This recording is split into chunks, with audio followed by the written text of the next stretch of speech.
Hello, hello. So tonight I made for you this presentation on the negation game. And you're going to notice that it's not the most polished thing you've ever seen. There's definitely some rough edges for me to polish out, but I thought that it might be useful for you to see what I think that the negation game can be useful for the DAO, and um, uh, and to give you kind of a sense of how it works. So I like to think of the negation game as a one weird way to find paths through constraint land, and hopefully that will make sense by the end of this. Um, Basically, the negation game is trying to accomplish three things. It's trying to enable asynchronous discussions that provide an overview of an issue.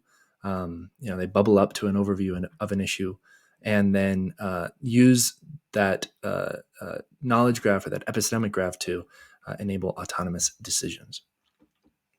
So that's what we're trying to do with a negation game. So far, we can do these two parts. We can enable asynchronous discussions and then bubble those up into an overview of the issue.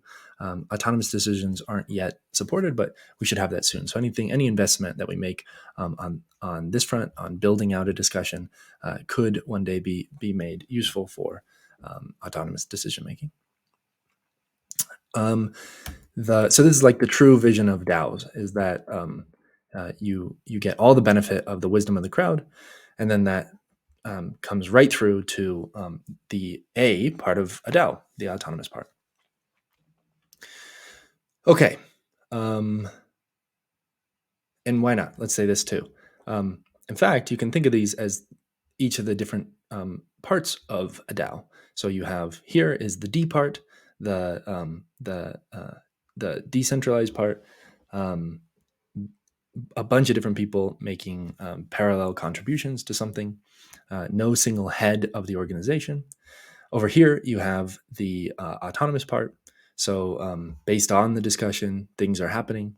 And then here is the organization part. Not talking about the legal organization, but really talking about like the integrity part. Like, how do you make sure that everything fits together and makes sense? That's this part. So, that's the goal of the negation game, is to enable a new expression of a DAO through this mechanism set. And really, I like to think about this as there is the space of all possible things, every possible thing that could exist. And then, for the DAO, or for any organization, there are the set of those things that we can do. And that set is much smaller. And then, there's a lot of things we could do. We could put all of our money on black. We could put all of our money on red. We could invest in project A or in project B, but we probably can't do all of those things simultaneously. So then there are some subsets of those things, coherent, internally consistent plans that of the set of things that we can do simultaneously. We can't simultaneously blow all of our money on booze and vacations. We must choose one of those, or we must find some in between. Okay. So, this just arises from the fact that we all face constraints, and in decentralized remote organizations, those constraints become much harder to collect all in one place, because there is no one person, there's no CEO who is figuring it all out, and so it can't fit in one head. It's not supposed to fit in one head, and so we can enable multi-headed organizations to turn this weakness into a strength. And I want to show you what that process looks like in the negation game. So the first step is that we identify desirable outcomes. Where do we want to get to? This could be we want to ship some product. This could be we want the token price to go up. This could be we want to develop some sort of public good. This could be we want to have some sort of positive impact on the world. This could be we want to build a community that we love, whatever. Identify the desirable outcomes. The second step is generate constraints. So this is the process where people say, well, if we go over here, then we'll die. If we spend all of our money on this way or in this way or in this way, then we'll die. The third part is to come up with paths that evade these constraints.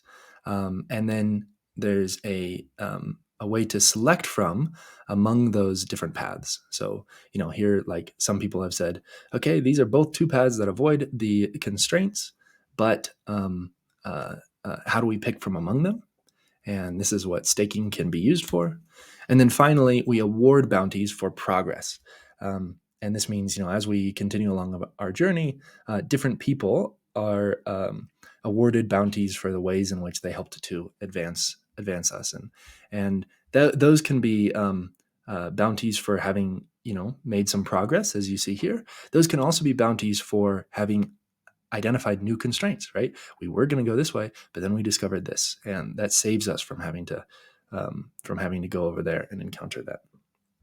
Okay, so high level, this is what we want to enable a DAO to do: identify the desirable outcomes, generate the constraints in getting there, stake to select the various different paths, right? We have to put your money where your mouth is in order to guide the organization in that direction, and award bounties for people who make progress in achieving those sorts of outcomes. And today, we can't do these final two parts. So what I'm going to show you today is only, there aren't actually 130 slides. There's only a couple more. This is like all of the slides, all of the artboards in my Figma.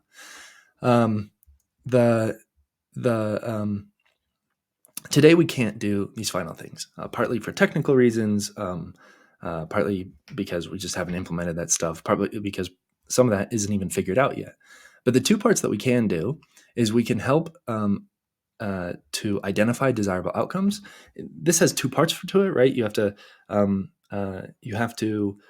come up with possibilities of what the desirable outcomes could be, and then you have to allow the community to say, yeah, I like these things and I don't like those things. And then we need to generate constraints. So not only constraints on what are the things worth pursuing, but what are the ways in which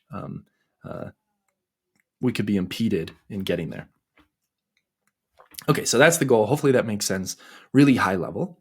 And there's these amazing payoffs if we can do it. So today, we can identify, once we've identified those desirable outcomes and generated those constraints, we're going to have this automatically generated overview of the problem, which everyone in the organization, in the DAO, can read in order to get aligned. And this is generated based on the points that are made, and it can be regenerated with every new point. We can review the viewpoints that different people have. This can either be to facilitate the creation of coalitions, people who are like, well, we should work together on this, or to enable discussions, right? Two people who have different views of things have the opportunity to discuss with one another the conditions under which they might change their mind, or why different people believe different things. And then finally, we can aggregate that all together in order to compare the various different options that are on the table. And not only that, but also the support for them. And, let's just remind ourselves what we're competing with right now. Right now, we're competing with the alternative way that we would do this is we would have some sort of discussion forum, and we know what happens on discussion forums, which is that lots of people make lots of points. It gets really, really long. It's not really clear which points are the most important for changing the collective consensus. Lots of times, all the work falls to one person to kind of aggregate all of this together. You have to write these long proposals about like, hey, this is what we're going to do, and then you vote yes or no. Right? There's not room for saying. For somebody saying, I don't like this one component of the overall plan, and for that to then shift the plan. So that's the world that we live in today. And we're trying to move to a world that's more like bottom up instead of top down. That's the essence of what a DAO can be. And what I want to show you is the mechanism that enables that to work. So this is the Negation Game. You can find it at negationgame.com. And all of this comes out of this really simple interface. This is like a Twitter-like interface. You might have already seen it. You make an initial point. In this case, somebody is arguing about whether or not it's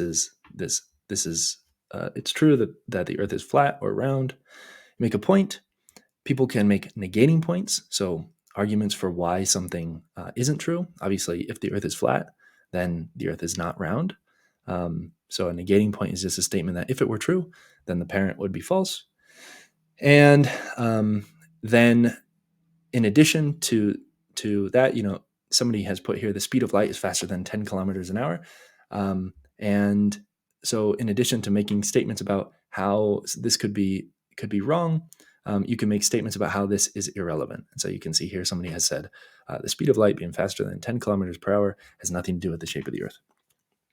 And there's a reason. There's a kind of a deep underlying, even mathematical game, both game theoretic and category theoretic reason why it needs to have this shape. But all that you really need to think about it as is as statements about why this isn't true and statements about why something might not matter. And with just that information, with a bunch of people making points, this is called a point, we can get all of this good stuff to pop out the other side. So like I said, that is this is you now basically understand everything about the negation game.